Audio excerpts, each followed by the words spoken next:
This is beyond unacceptable, the angry video game nerd seethes, witnessing Jax harass Ragarha and Pomni by touching their gayats. Enough is enough. He's gone too far.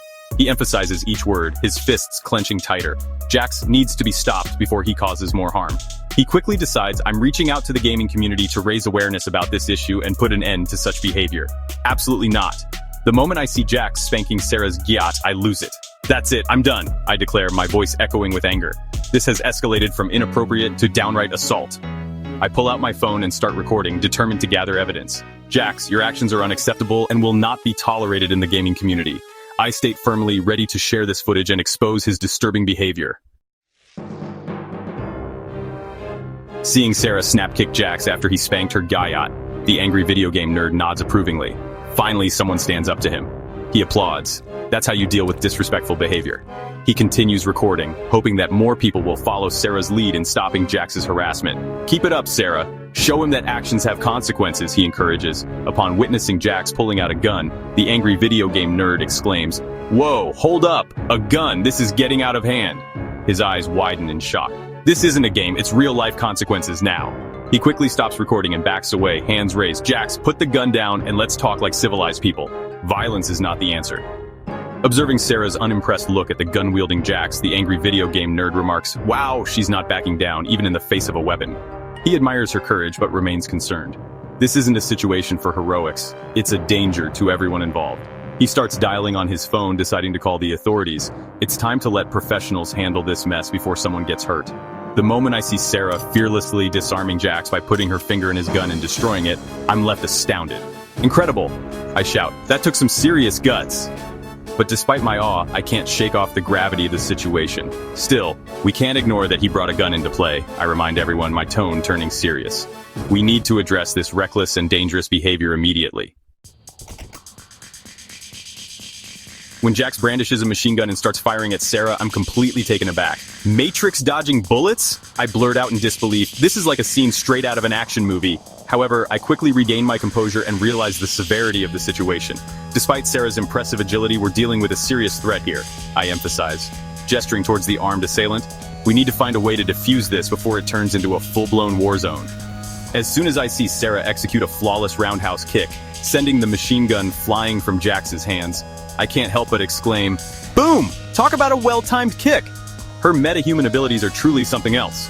But now that the weapon is out of his possession, it's crucial to act swiftly. Super Booper and Zoro, we could use your fighting skills to contain Jax, I suggest.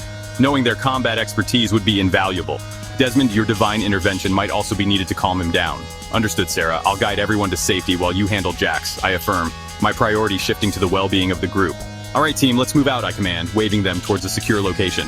Follow me, I say with determination, leading them away from the escalating conflict. Meanwhile, I'm aware that Serra, with her super strength and speed, is capable of facing off against Jax, but I can't help worrying and hoping that she doesn't underestimate him, especially since he's proven to be unpredictable and dangerous. Just as we're moving away, I glance back and see Jax pulling out a rocket launcher. "Oh, come on!" I shout in exasperation. "A rocket launcher? This guy is seriously escalating things to insane levels." This isn't a game of Halo or Call of Duty, I remind everyone, emphasizing the real-life danger. I urge them to hurry, knowing that such a weapon could cause massive destruction. "Serra, be extra cautious," I call out to her, aware that she's our best bet against this armory-wielding maniac. I'm stunned as I witness Serra swiftly cutting the rocket in half, her reflexes akin to a scene from a sci-fi film. "Unbelievable," I gasp. She just sliced a rocket mid-air. However, despite her incredible feat, my concern grows. This dude's arsenal is no laughing matter, I point out, worried about what other weapons he might have. It's clear that we're dealing with an unstable individual who needs to be stopped before anyone gets seriously injured or worse. Hearing Jax's possessive and threatening remark, I shake my head in disapproval.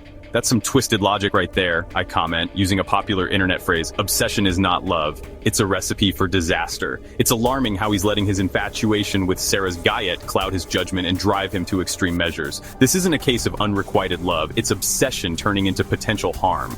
In response to Serra's declaration, I see the anger in Jax's eyes intensify. "Yikes," mentioning he was a bold move, I mutter under my breath, recognizing the tension between them. However, I can't help but think, good for her, standing up for herself and her relationship. Despite the high stakes, it's important to acknowledge the truth in her words. Listening to Serra's emotional outburst, it's clear that Jax has caused her significant pain. Man, that's rough. I sympathize, feeling anger towards Jax for his past actions. It's not cool to belittle someone or make them feel worthless like that. Seems like he didn't value you beyond your physical attributes. I note, using internet slang to express my disapproval. His toxic behavior is a stark reminder of how love shouldn't be about objectification or manipulation. Upon hearing Jax's derogatory and disrespectful words towards Serra, my blood boils. Whoa, hold up. That's a low blow, even for you, man. No one deserves to be talked to like that. It's evident that his toxic behavior stems from deep-seated insecurities and a lack of empathy. I interject, his name-calling and slut-shaming are absolutely unacceptable, I assert, my fists clenching at my sides. Bravo, Serra! I mentally cheer as she defends herself in her relationship with IE. It's high time Jax understands that she's not a mere object to be claimed or insulted. Her words are a powerful rebuke to his toxic mentality, highlighting the contrast between a loving partner like IE and a manipulative abuser like Jax. Despite the ongoing chaos, this moment feels like a pivotal turning point. At Jax's arrogant and demeaning statement, I roll my eyes and retort, "Pfft, talk about delusional. You don't own her, and your identity doesn't give you the right to belittle her. Thinking you're the be-all and end-all, dude? Get over yourself." His inflated ego and disrespectful language are beyond belief. It's crucial for Serra to see through his false sense of superiority, I emphasize, hoping he grasps the gravity of his words. Observing Serra's response to Jax, I can see that she's found strength and happiness outside of their past relationship. Wow, what a transformation, I remark, acknowledging her growth since leaving Jax. Being part of the Avenging Titans and meeting IE has clearly had a positive impact on her life. It's a stark contrast to the dependency and weakness she experienced with Jax. This only further highlights the toxic nature of their previous relationship. When Jax brings up the lab, I frown and say, hey now, let's not rewrite history. Sure, you freed her from the lab, but it wasn't out of pure kindness. You can't use that as a trump card to justify your current behavior. It seems like he's trying to manipulate the situation by reminding her of that moment, but his intentions were likely not entirely selfless. As Serra reveals the torment she endured under Jax's influence, I nod grimly. You're spot on, he twisted your mind, and that's a line no one should cross. The physical torture in the lab was brutal, no doubt, but emotional pain can cut even deeper. Jax's manipulation and abuse have left lasting scars on her, possibly more damaging than the lab experiments. I add, my hands gesturing emphatically. Gritting my teeth, I mutter, Jax, your obsession has blinded you. The way you're acting is not love, it's control. And let's not forget, you're facing a team of superheroes here. Super Booper, Zorro, Desmond, and the rest of the Avenging Titans. Your rocket launcher won't save you from that. I signal my team to keep moving while keeping an eye on the unfolding drama. Serra has moved on and found her strength with IE and the Titans. She's not the same person you once knew. Upon hearing this shocking revelation, my eyes widen in disbelief. That's beyond cruel. No wonder she feels the way she does about you. Wait, what? So you weren't just her savior, but also one of her tormentors, I exclaim, astounded by Jax's dual role? Experimenting on her with explosives, acid, fire, and blades? I repeat incredulously, emphasizing the horrific nature of his actions. I assert, shaking my head. It's clear now that Jax's past involvement with the lab experiments further complicates his relationship with Serra and adds to the distressing situation. Whoa, hold on, I interject. You put her through interdimensional torture chambers too? That's some serious mad scientist stuff right there. With such a track record, it's no surprise that the Avenging Titans are on her side now.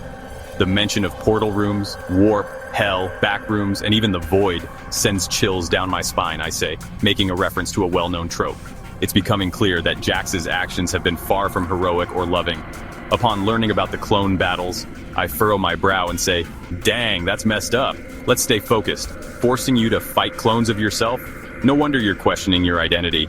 This revelation adds another layer of complexity to the situation, showing just how far Jax went to test her abilities. It's heartbreaking to see the toll it's taken on her. I turn to my team and urge, we need to support Serra and ensure she knows she's not alone in this. Seeing Jax with a self-attached bomb, I shout, hold on, abort mission, stay strong, Serra. This is insanity. His obsession has escalated to a dangerous level. I signal my team to retreat immediately. We can't risk anyone getting hurt by that bomb. I glance at Serra, worried, and say, we'll figure out a way to defuse this situation.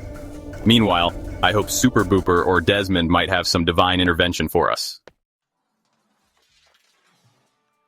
Watching Serra tackle Jax despite the imminent threat of the bomb, I'm both amazed and terrified. Whoa, she's got guts. Serra, careful, I exclaim, my heart pounding in my chest. However, this is no time for reckless heroics. I warn, knowing that the bomb could go off any second. I wish we had a bomb expert on our team right now. Hearing Serra's selfless plea to save us, I shake my head fiercely. No way, Serra! There's gotta be another solution, I protest. We don't abandon our own. This is a suicide mission, and it's not the answer, I insist, racking my brain for options. Maybe Zorro can use his lightning-fast reflexes to disarm the bomb? Or perhaps Super Booper has a strength-related trick up his sleeve? I urge my team to brainstorm while keeping a close eye on the ticking time bomb. Unbelievable! I gasp as the bomb detonates, but to my astonishment, Serra's actions have neutralized its impact. That was a close call. Her metahuman abilities continue to amaze me, I say, letting out a sigh of relief. Despite the danger being temporarily averted, I remind everyone, we still need to deal with Jax and his unstable behavior. With the dust settling and Jax vanished, I spot Serra lying unconscious on the ground. Medic! I call out to our team, hoping someone has medical training. Her resilience against the bomb's explosion was incredible, but she's clearly in need of attention now. As Serra regains consciousness, I approach her and say, "Hey there, you're safe now. You're with the Avenging Titans." The dust has settled and Jax is gone. I help her sit up gently, explaining, concerned about her well-being, I ask, "How are you feeling?" Despite the chaos and danger, the team managed to survive Jax's onslaught. Serra's bravery and resilience were key in neutralizing the threat. As we regroup and assess the situation, it's clear that Jax's actions have left a lasting impact. However, with the support of the Avenging Titans, Serra can begin to heal and move forward. Let's stay vigilant and ensure that such behavior is never tolerated in our community, I conclude, determined to protect and support each other.